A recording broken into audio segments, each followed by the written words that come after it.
The views, opinions, and advice expressed in this podcast are solely those of the guests and do not necessarily reflect the views and positions of Pattison Media or the sponsors of this program.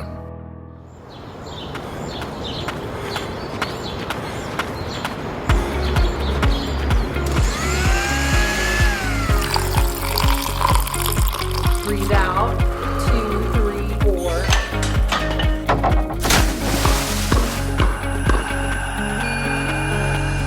Wellness is the consequence of that movement, whether it's shifting of the brain against the skull or twisting or pulling on the brain. Those are the symptoms that we call concussion. I think it was 1812. There was a psychiatric hospital that was studying the benefits of plants and people connecting. I was a sick child and, I needed this treatment to live, which isn't something that kids my age were dealing with.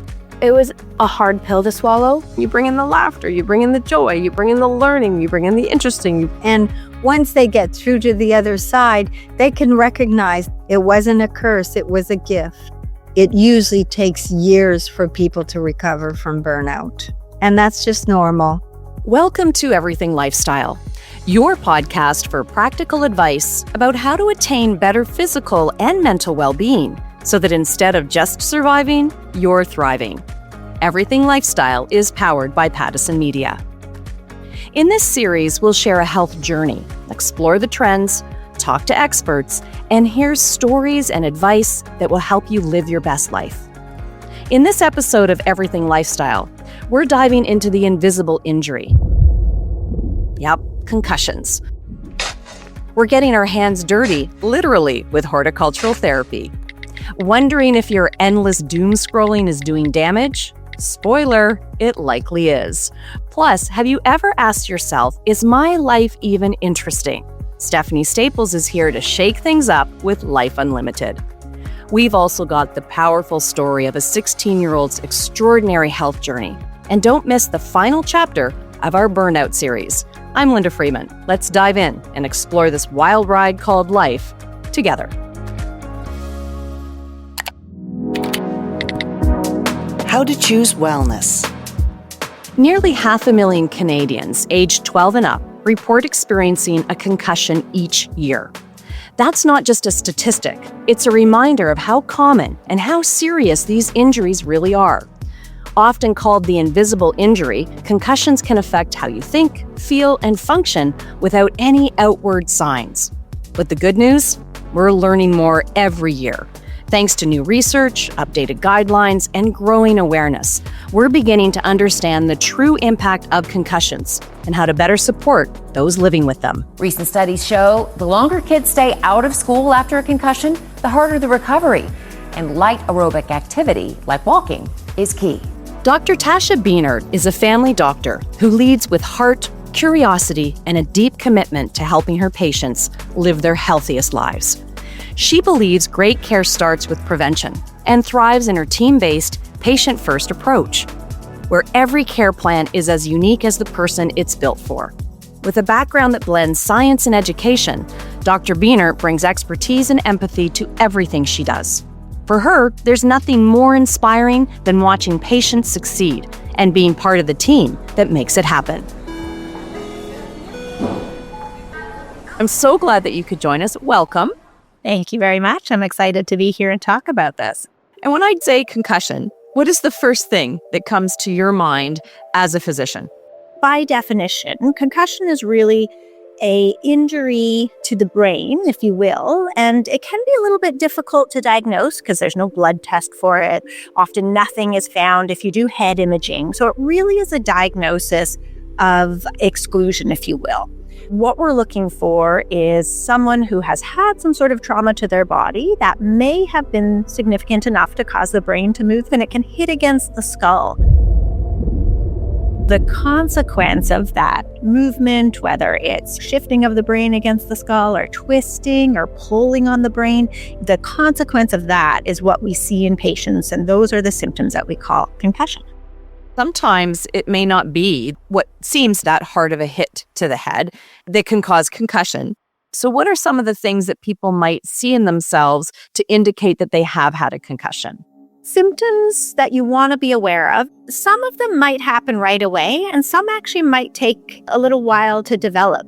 So symptoms that typically go along with concussion can be headache, dizziness, or feeling sort of lightheaded. You might have nausea. Sometimes you can have vomiting, even confusion. Sometimes people can not know exactly where they are. They might seem a little bit dazed. Sometimes there can be some memory issues. People might not remember the accident or the incident. Concentration after is one of the things that often people will describe a little bit later. They can't focus on things. They can't remember things. And then the other thing we have to think about is emotional regulation. So sometimes people will notice that their feelings are a little bit unusual for them. So they might be tearful in a way that they hadn't been before the incident. They might find that they feel very anxious. And so when we're thinking of the pediatric population coming in with concussion, it might be a child that's not wanting to have dinner or snacks that he loves. It might be a child that is having anger outbursts when he plays, and this is normally a really chill kid. They might be sleep problems. So we need to be careful to watch for some of those symptoms in kids and have a mindfulness. Could this be related to the incident that they had? If you've had something happen to your head or you see your child hit their head, should you immediately take them to be looked at, or should you be looking and waiting for some of these symptoms to surface? So when we think about concussion and some of our protocols, we do want to make sure that we're seeing people within 24 to 48 hours if they're developing symptoms, just so we can help diagnose and plan around this. Certainly if they have seizures or vomiting that doesn't stop, or an escalating headache, that's a 10 out of 10. If they have any mobility difficulty, they're having difficulties walking or significant difficulties with balance, they're losing consciousness, or they're very, very drowsy. Those are symptoms that you'd go directly to the emergency department, not to your family doctor. But for anything else, if that child, or if you hit your head and, it hurts, but you're feeling okay, I think it's fine to monitor for the first little bit. The guidelines have changed. So right now, generally speaking, if you have a concussion, what are the things that we should do for ourselves or for our children? You're absolutely right. It has changed. And this comes out of a lot of the data of understanding how the brain repairs itself. And we realize if you take a child and put them in that dark room for a week with no stimulus, that may actually hinder the recovery of the brain and put them at more risk. So the biggest shift that I've seen, and certainly in my years of being a family physician, my guidelines and advice for patients has changed. But we do bring back a very moderate activity earlier than we used to. And we do actually like to think about engaging in a little bit of movement piece of things around that 48-hour mark, to assuming that someone's symptoms are very mild or maybe they've gone away, to help with recovery of the brain. So that guideline around do nothing for a period of time isn't what we recommend anymore. However, we have lots of strategies about how careful we are and how much you should engage in, because we know that the brain that has had some injury to it, and essentially a concussion, it's a mild traumatic brain injury, we do want to be careful with how much stress we put on the brain, if you will. There's very specific things that we do recommend around that to ensure a full recovery. We want to make sure in that first little bit we're engaging the brain enough to promote some healing, but not overtaxing it, if you will. Yeah, and I'm really glad to see that balance has been brought in based on the research and what has been experienced and looked at over the last number of years around concussions. Just wanted to speak to that a little bit from the perspective of don't think that it will be forever, because the brain really is quite miraculous. Yeah, exactly. We certainly have seen it with advances in rehabilitation post-stroke. These patients now can do extremely well. And this is all a change in our advice for what patients will engage in after a stroke. And so that really speaks to the neural plasticity, that ability of the brain to change.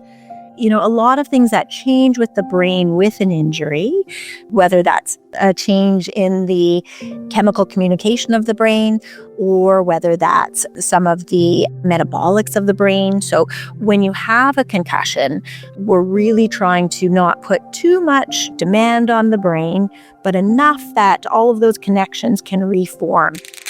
Whether it's early on, people may not need a lot because most people do great. Most patients with concussion, in 2 weeks, their symptoms are gone, and that's great. But for patients who continues to have symptoms, we have many different specialties that can be engaged. Whether it's eye specialists or vestibular specialist helping with the balance retraining, whether it's someone more in a muscular standpoint, or it might be someone that maybe is helping with some of the mood changes that we've seen post-concussion, or it might be someone who's specific to sleep retraining.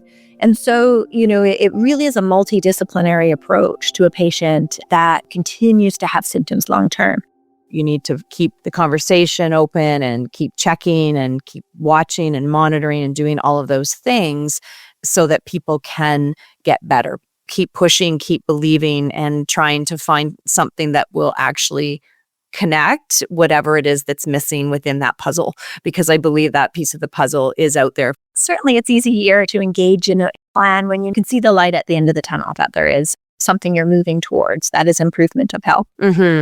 Just bring the light around that to show people, what to look for, what's going on now, that everything will likely be okay. And, just keep that line of communication open with your doctors. Do you have anything else to say that we didn't cover off? Yeah, you sort of nodded to it there, but it is taking concussion seriously, whether that's afterwards or at the time. And so one of the things we know now that's very, very important is a brain that has had a concussion is more susceptible to a second concussion with less trauma.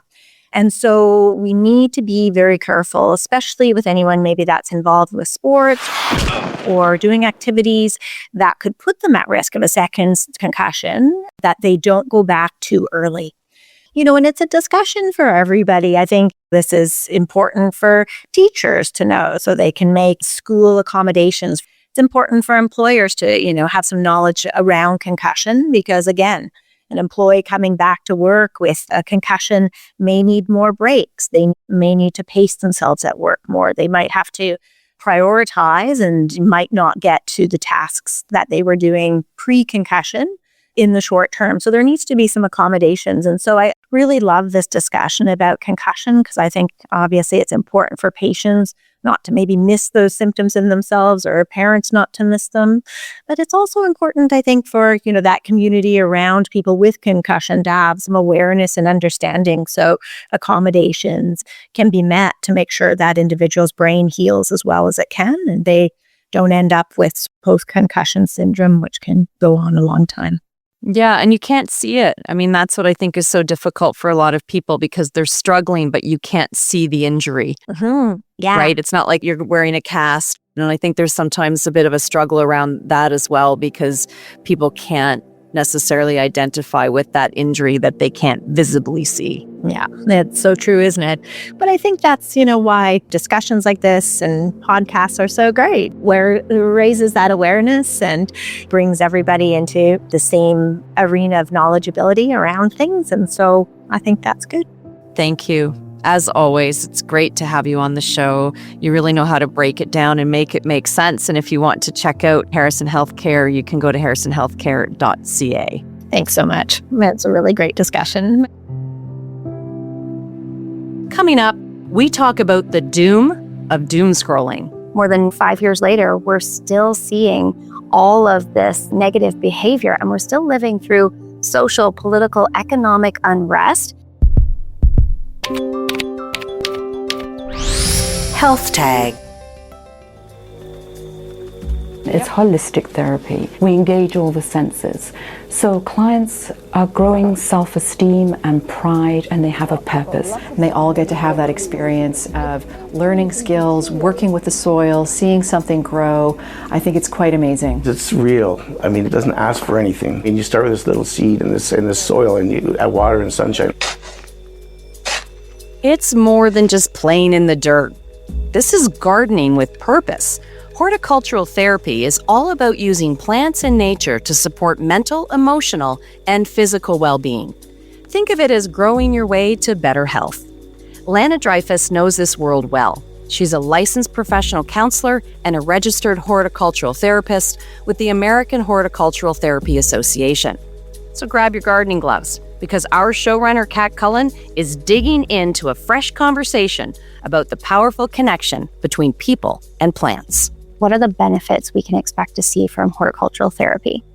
Basically, horticulture therapy is that connection between a person and a plant. It's a therapeutic process.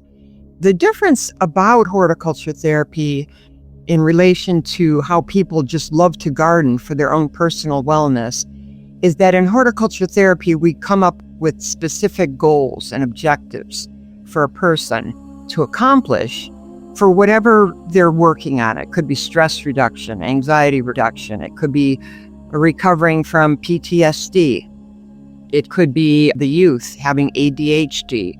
So we look at different skills and different activities for the person to accomplish to achieve these goals. And there is something truly therapeutic about getting your hands dirty and getting right in there in the garden, grounding, rooting yourself, connecting with Mother Nature. What are some of the skills or practices that you would assign to someone as part of their horticultural therapy? I used to work with substance abuse folks, and a lot of them were feeling very depleted coming into the program. And so we did different activities. For instance, planting of bulbs. And you know, when you hold a bulb, it feels very dry and very inactive, right? We had them plant them. And, you know, I remember one client that came up to me a couple weeks later when the bulb was just sprouting a little leaf. And she was so impressed. And she said, wow, you know, if I can grow this, I can grow myself. We use those metaphors constantly.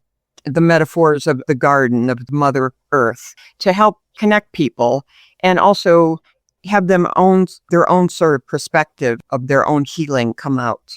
Has horticultural therapy been around for a long time, or is this a relatively new practice that's gaining popularity? It's been around for a long time. I mean, way back in, I think it was 1812, there was a psychiatric hospital that was studying the benefits of plants and people connecting. And that progressed slowly. In 1973, American Horticultural Therapy Association was created for the purpose of growing this profession. We saw a big increase in interest during the COVID years. People were returning to the garden, to Mother Nature, just for that stillness, that quietness, that peace of mind. We are growing. We're trying to get bigger all the time. We did a campaign for youth called Growing Impact to really kind of focus in on youth and trying to get them more outdoors, more in nature, more connected, and of course away from all these devices that they carry, you know. Is there anything else that you'd like to share, maybe about some unique experiences you've had, some big sort of aha moments that you've experienced with clients where they were able to achieve or unlock something that would maybe not have been accessible through different routes of therapy that really proved that this horticultural therapy was the correct route for them to take? Sure. We'll call it the dandelion story. So it was a youth at risk program, and there was a young man who was very stigmatized by his family because of his gender orientation, and also if he unfortunately got into drugs and alcohol. So he was left on the outside of his family. And one day we were having a session and I brought in two plants, one a dandelion and one a geranium. And I had the group discuss about the difference between these two plants. And then I started explaining the benefits of the dandelion, you know, and to include boosting your immune system and even fighting cancer. And so we talked about this in group, and I noticed him, and he was really listening. But a month later, I came back, and he had planted this whole flower box full of dandelions. And for him, the metaphor of having all those benefits, even when people considered him the weed of the family, was very restorative. That's beautiful. And it was just great to see its face. Yeah. That's fabulous. Well, I'm so glad. That sounds like a very healing experience. Lana, thank you so much for all the information. We will be sure to share your website with our listeners so they can learn more about horticultural therapy and the American Horticultural Therapy Association. Thank you so much for your time. Thank you. For more information, check out the American Horticultural Therapy Association at ahta.org. That's ahta.org.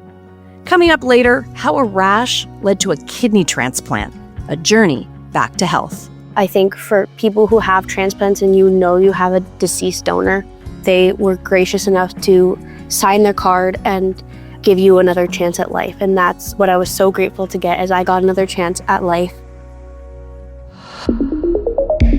Life Unlocked. Kat, look at our color. We're totally wearing the same color today. That's funny. I like it. Of all the things we could choose in our wardrobe, we choose the same color. It's true. That's all right. It looks good. I like it. This is the in color, this pistachio this season. Pistachio and that sort of muted pink. Mm-hmm. So we're in. Love it. We are in style.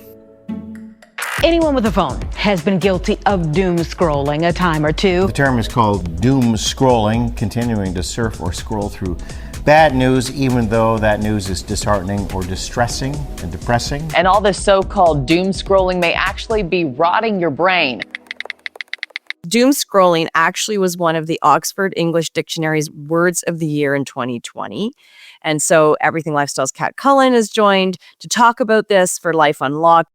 This is not a new phenomenon, but it was added to the dictionary because it is such a global phenomenon.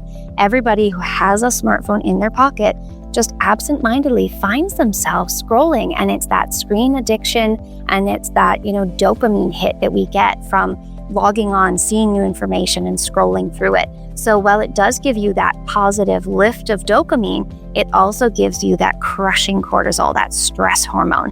And that cycle just continues. We don't always think about the deeper level, which is those mental health issues that come from this constant flood of negativity. Yeah, well, and I think we can break it down because doom scrolling refers to really that doom and gloom news. And I also think the other side of it that we do need to talk about is the doom of getting on your phone and then you stay on it for hours scrolling through different things. But I think we all get sucked into that vortex. I love Marketplace. I find a lot of great stuff there. And I could be sitting on my phone and the next thing I know, an hour has gone by and I'm like, what is going on here? They said that it really rose during the pandemic. People were isolated, people were alone, and this phenomenon of doom scrolling really rose to the forefront during the pandemic. More than 5 years later, we're still seeing all of this negative behavior and we're still living through social, political, economic unrest. And it really has emerged as this insidious threat to our minds, to our bodies. And these Harvard experts are saying with mostly bad news out there, it's all negativity. And we're just not meant to be able to maintain this level of stress all the time. Our brains and our bodies are expertly designed to handle short bursts of stress. So when we are constantly looking through our phones for these stressful situations, that is igniting that fight or flight response, and that's where it gets dangerous. And that's why it is now shown that it's bad for our health. This is why we're starting to see stress as such a huge piece of our overall health and can cause other disease within the body. And firing off our brains constantly by doom scrolling or scrolling on your phone in general isn't a good thing for our overall health. Headaches, muscle tension in the neck and shoulders. Our appetites can diminish. We have lots of problems sleeping. Blood pressure can go up. So I think the one thing we haven't touched on yet of all the things that doom scrolling can cause is anxiety, because there's all of these issues we can't do anything about, or we feel that we can't do anything about. So a lot of university hospitals have done research on not only what doom scrolling can cause, but what we can do about it. So ask yourself these questions. Can you do anything about the day's news? How much information do you genuinely need to make a plan or make decisions? How is the time online affecting you physically, mentally? Are you noticing that rise in anxiety and panic? And what are you missing out on because of your time spent scrolling? So once you understand how doom scrolling affects your life, you can consider adding in some limitations. Yeah, we want to talk about the things that you can do, like check in with your mood, right? How are you doing when you're on your phone? A lot of people can totally feel a difference. When talking to our creative director with Everything Podcast, that's what he said. Like, he can actually feel his whole body changing if he's been on the phone for too long. And I thought that was really fascinating. Check in with your mood, but also set a timer. Don't allow yourself to be on your phone for so long. Set maybe 15 minutes. That time limit, I think, is really, really important. Just noticing what physical triggers or physical notes in your body point you in the direction of maybe pointing out that this is a little bit too much for you and you should step away. Looking at yourself and seeing where it's physically showing up in your body is probably a good place to start. Sometimes the reality is that you just don't notice this in your life. And again, whether you're doom scrolling and really going down the rabbit hole of the terrible things that can be going on in the world, or even if it's funny videos. There's things that lift you up. And I think that there's that balance, Kat, where we use it and we enjoy it and it's pure entertainment and we're laughing and we're having a good time and we're sharing great moments with other people. And I think that's all very healthy for us, but it comes back to that balance. Mm-hmm. And when in doubt, use the buddy system. My husband and I quite often will call each other on our bad behavior. So if I see someone just scrolling away, it's like, what are you doing over there? You have no reason to be on your phone right now, and your partner is sitting right there, or your child is sitting right there. It's a good reminder just to be like, I'm doing absolutely nothing that is more important than what I could be doing right now. I'm going to put this thing down and walk away. And also just realizing that there's so much more in life to what our phones give us. And we hear over and over again, it's not good. So look at making some of those changes and stay off your phone a little more. We love to take what we find out there from credible resources and research and try to put it into like a really condensed version for people at home. That's what Life Unlocked is all about. And on the next one, we're going to tackle stuff that we absorb, those forever chemicals. Coming up on Everything Lifestyle, is your life interesting? We've got Life Unlimited, Stephanie Staples. If you don't leave any space in your world for the unknown, the unexpected, there doesn't leave room to try something different. Being real. Imagine you're diagnosed with chronic kidney failure and you're told you need a kidney transplant to survive. This is Allie's story. This is Being Real. My name is Allie Ferguson, and when I was 15, I was diagnosed with chronic kidney failure. I went in for just normal blood work. Family doctor sent me for blood work just to make sure everything was okay. It had been a few years. And I went in, and within 24 hours, they had called my mom, telling her she had to go pick me up from high school. And, within that day, I was sent to my local emergency room, which they then said, there's something going on with your kidneys. And then they sent me to a children's hospital. It was chronic. Only solution was eventual transplant. It was from something called an HSP infection that I had had a year prior, which is basically like the skin rash that you get after having some kind of cold. Just a rash on my legs, and my pediatrician said it'll go away, which it does in theory. And I got very unlucky that I was one of the 0.% cases that went internal. I already knew something was different because I was in the hospital already for about a week by the time they told us, so I knew my life was changing in some way or another. The funny thing is, the first thing I said to my parents once the doctor left was, does that mean I get to drop out of school? But it was hard. My mom and my dad, I was very grateful. Both of them were in the room with me when the doctor came in and told me. All of us, we just had like a good cry, and then it was something that, I know I was in denial for a while. I was a sick child, and, I needed this treatment to live, which isn't something that kids my age were dealing with. So it was a hard pill to swallow, but I always try to take it in stride, and I kind of always knew that I was going to be okay. I just had to focus on one step at a time. When I was admitted into the hospital the very first time, I got blessed with this adorable little roommate. He was 4 at the time. I think he's 7 now. He's getting really big and it makes me feel old. And I kind of strolled into the room and I knew there's a little kid, and I've always had a heart for children. You know, I'm going to university to be a teacher. I love kids.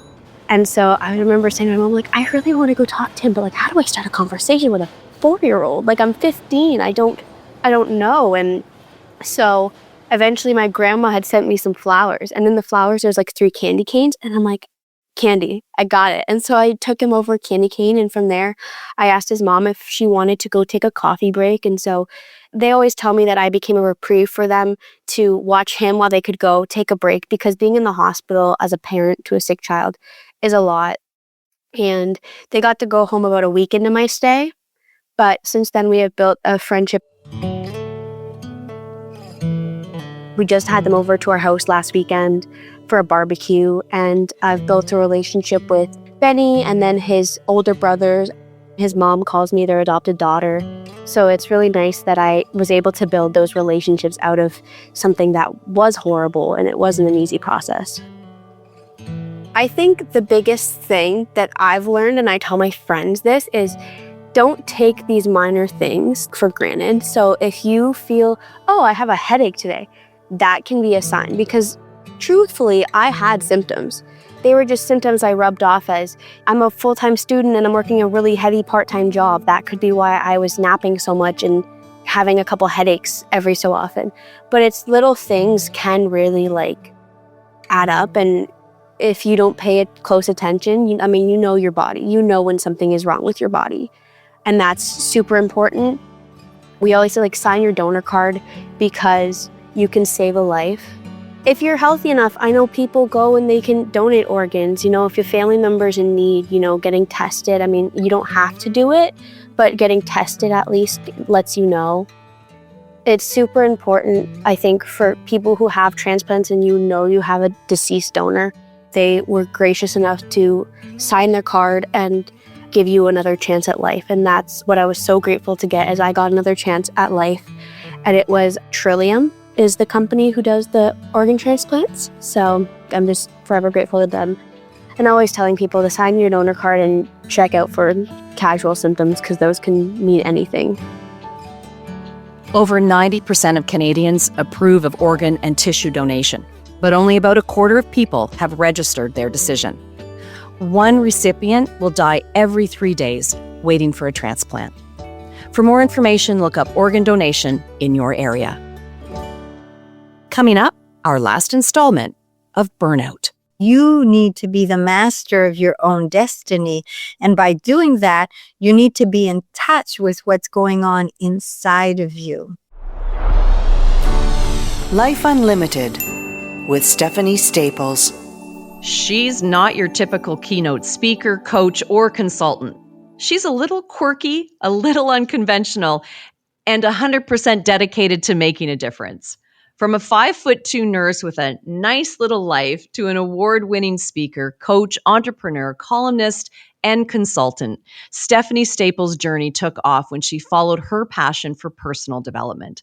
Since then, she's graced stages from the Mayo Clinic to the Middle East, written for top publications, launched businesses, some triumphs, some lessons, and achieved the highest designation in professional speaking, Certified Speaking Professional, or CSP. She doesn't claim to be an expert in everything, but she's always real, always engaging, and always ready to spark meaningful conversations about living your life unlimited. So grab a cup of tea, coffee, or whatever fuels you and get ready for the ride.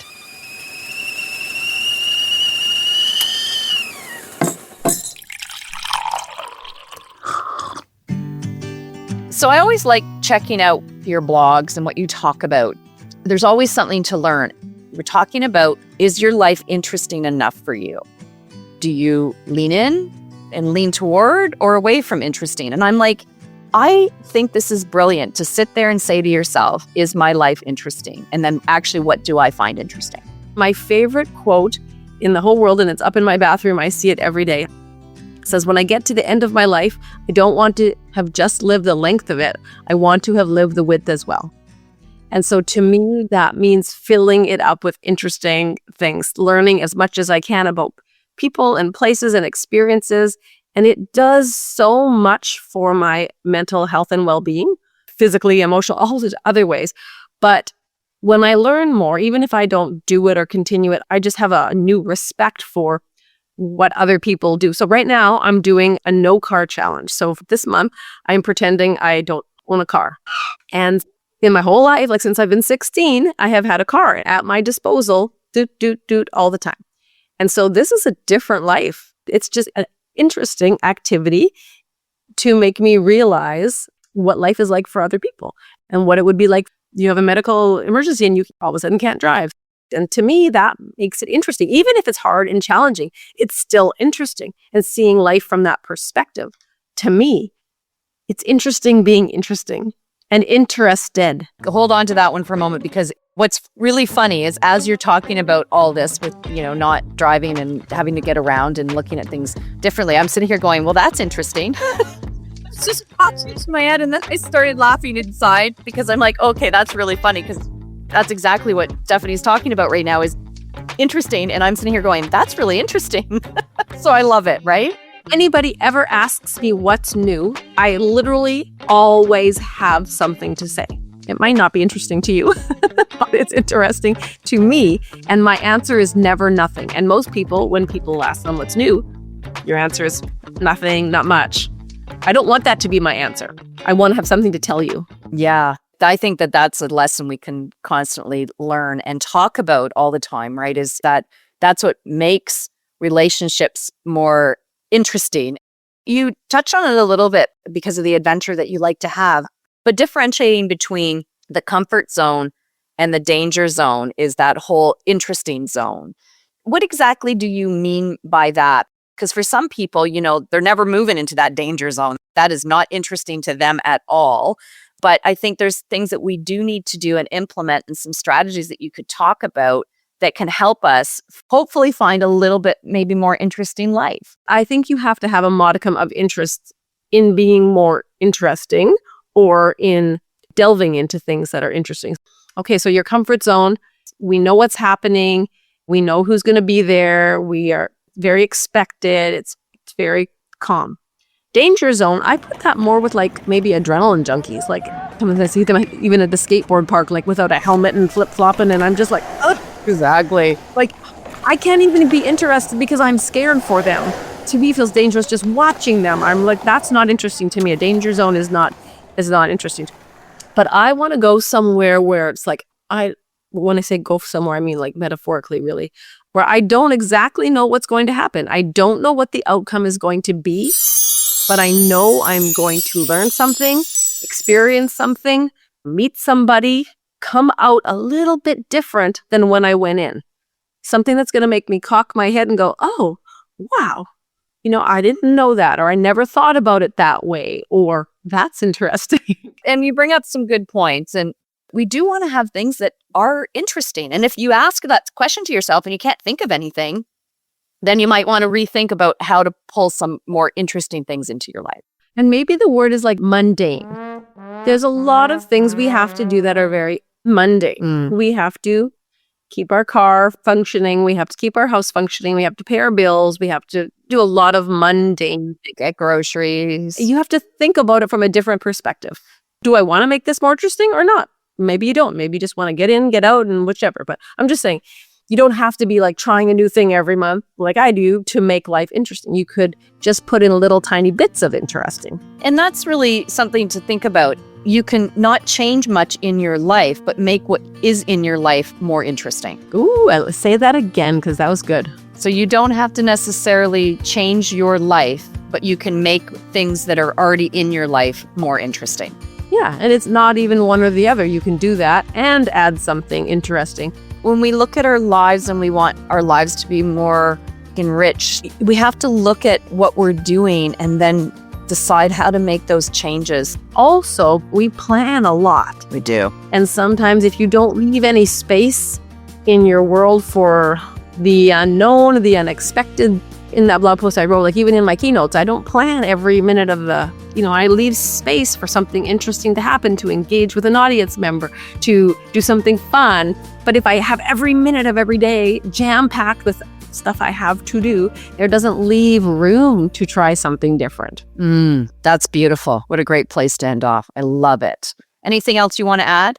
Well, I want to just say, it's funny how sometimes when you're ready, the book just jumps out at you. And the book that kind of made me think deeper about it is called The Art of Interesting by Lorraine Besser. Good books are great too. So thanks for adding that in. It gives somebody something else that they can take a look at if they really, are thinking, hey, I need to make my life more interesting. A book can help you. And I think engaging our imaginations a little bit more. It's important to have somewhat of an interesting life. We only get one. Like trying to learn to juggle. Like you're failing a lot more than you're getting it.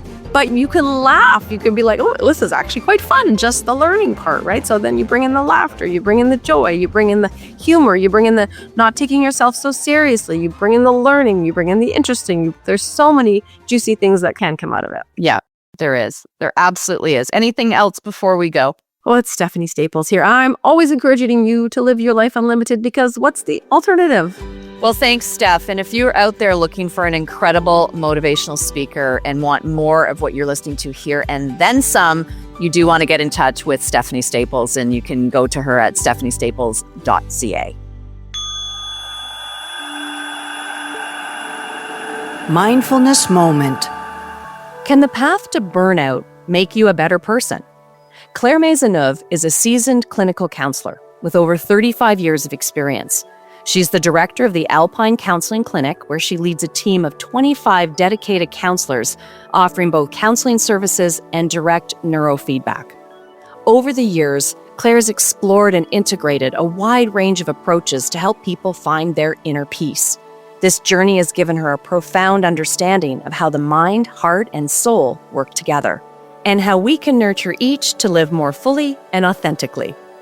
When we begin to experience burnout, what do? The first thing is what's going on inside of you. Stop pretending you're not tired. Stop pretending you're not overwhelmed. Stop making excuses that it's because of everything that's going on around you. At some point, it's like saying, okay, if I really listen to myself here, what is it I don't want to hear? Listen to what you don't want to hear. Stop kidding yourself. Stop being in denial. Just be honest with yourself. And the second step, see if you could declare this to somebody. And then before you burn out, why don't you start looking at some self-care strategies that you can put into place? Because those are important. You could recover from it slowly but surely, but you may need to make some changes in your life. But these don't need to be changes like I'm going to quit my job, I'm going to leave my marriage, I'm going to go live on an island. It doesn't need to be that, because wherever you go, there you are. You're going to take those voices with you. You're going to take all those parts that keep telling you you're not doing enough and you haven't done enough. You're going to take those wherever you go. You have to go inside yourself. You need to be the master of your own destiny. And by doing that, you need to be in touch with what's going on inside of you. So those are physiological strategies that are really important to reset the nervous system. But you need to put your mind into it completely and not just be a receiver of this whole experience. You have to be partaking in the experience. When you talk to people who've gone through burnout and have recovered, they live their life very differently. There's a lot more simplicity in their life. They make time for what matters for them, and usually that has to do a lot with relationships and self-care. They don't feel like they're on that treadmill. They have a lot more creativity, a lot more transparency and authenticity in their lives. And once they get through to the other side, they can recognize that was a gift. It wasn't a curse, it was a gift. And they'll say, it's the best thing that happened to me. And that isn't an instant realization. It usually takes years for people to recover from burnout. And that's just normal. You can find Claire at alpineclinic.ca. Next time on Everything Lifestyle, Claire speaks to something she refers to as the unknown trauma. Life's already a juggling act, and adding wellness to your to-do list, it can feel like one more thing to squeeze in between emails, errands, and everything else. But here's the good news. You don't have to do it alone. We're making it doable and even fun together. On the next episode of Everything Lifestyle, Dr. Tasha Bienert is back, and we're diving into the world of metabolic health, hearing the powerful story of a woman's cancer survival, and uncovering the truth about those sneaky forever chemicals. It's real talk, real stories, and real inspiration. Don't miss it. I'm Linda Freeman. Let's connect again soon, as together we take the journey of Everything Lifestyle. You've been listening to Everything Lifestyle, an initiative powered by Pattison Media, designed to inspire and motivate a healthy life. For more information on this program, go to everythinglifestyle.ca. Another Everything Podcast production. Visit everythingpodcast.com, a division of Pattison Media. Subscribe wherever you get your podcast.